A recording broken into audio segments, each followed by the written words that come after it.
y'all ready to hear the truth? Are y'all ready to hear the real story? Are y'all ready to hear the truth? No truth, no justice, no peace. No truth, no justice, no peace. No truth, no justice, no peace. The true story is this. Is that Christmas Eve 2008, I was getting ready to do a little Christmas shopping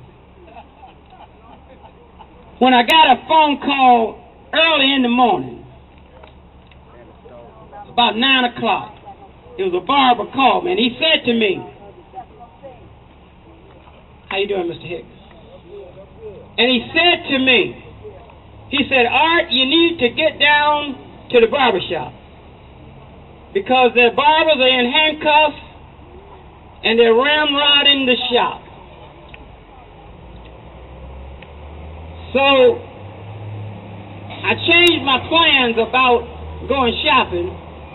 Well, I didn't change my plan. I said, well, we're going to stop by the barber shop for a minute, and then we're going to go on and go shopping, because I know I can straighten this out real easy. So I live down Terrace. So I'm coming down Terrace. I want y'all to imagine this now. I'm coming down Terrace Road up there, and I get right to Lee Road here. And I turn the car. Now, the barber shop is right there. It's boarded up now, but it's right there. So I'm coming down Lee Road, and as I drive the Equinox down Lee Road, my first sense told me, said, don't go down that barber shop. I drove a little bit further. My first sense told me again, said, don't go down to that barber shop. I ignored my first sense. How many of you all have ignored your first sense? You got in trouble behind it, didn't you? I came on down Lee Road and I pulled right into this parking lot. Parked right there in front of the hotel. The moment I pulled into this parking lot, I knew I should have followed my first mind. Because the moment I got out of that car, the detective was right over there, and he did like this. I said, oh, Lord, here I go. So I walked across the street, and the moment I walked across the street, normally I can straighten things out, but the moment I walked across the street, I was handcuffed, threw against the car, and said, you are arrested on drug charges. I said, man, y'all got to be out y'all mind. I fight against drugs. I'm anti-drugs. I'm anti-guns. I'm anti-violence. I've tried to give my whole life. Tell the truth. I've tried to give my whole life fighting against injustice. Right on. And all of a sudden, you got me in handcuffs? They said yes. They said yes. Give me a minute, brother. Give me a minute. Let me set the stage. Let me set the stage. This is a very serious matter. Let me set this stage clear.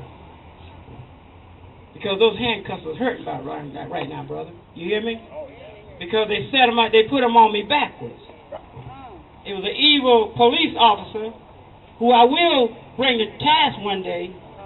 He knew he was putting the handcuffs on me backwards. And you know why he knew he was putting them on me backwards? Because he knew if he put them on me backwards, they would cut my circulation off and they would hurt like hell. So that's why he put them on backwards. So he put them on backwards, and they took me into the barber shop.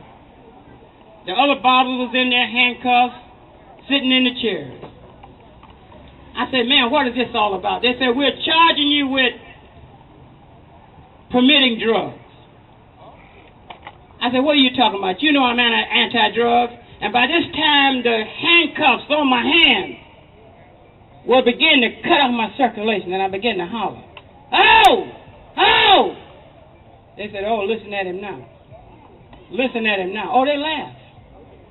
The pain was so excruciating that a sergeant, all police officers aren't bad, a sergeant that was a part of that force, he's a lieutenant now, he said, Art, he saw how much pain I was in, he said, let me look at those handcuffs. He looked at those handcuffs, man, and he said, these handcuffs are on backwards.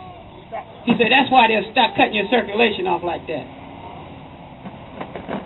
He took those handcuffs off and put them on the right way, then I could think straight again. That was not by mistake. That was by design that that officer put those handcuffs on me like that. Sooner or later, he'll have to pay for that.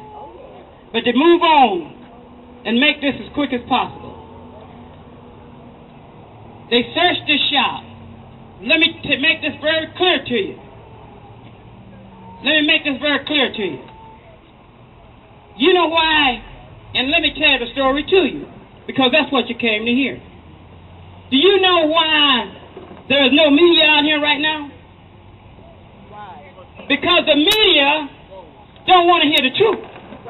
You understand? They perpetrated a lie, and now that they know that the lie is unfolding, and they're going to look bad, and they're going to look like fools,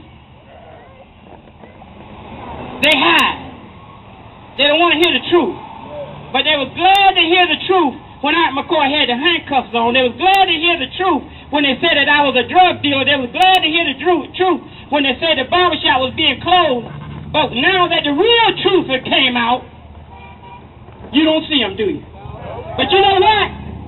We don't have to worry about them coming to here today, because sooner or later they're going to have to come to me. And they're going to have to come to the truth. And you're going to hear the truth because you're hearing it now. And you're going to say, yes, McCoy told us what was going to happen. Because I'm going to tell you right now, that drug case, that closing up that barbershop was a joke. All right. It was a joke. And I'm going to get to that point in a minute. But let me lead you a little bit further through the scenario. So I'm in handcuffs.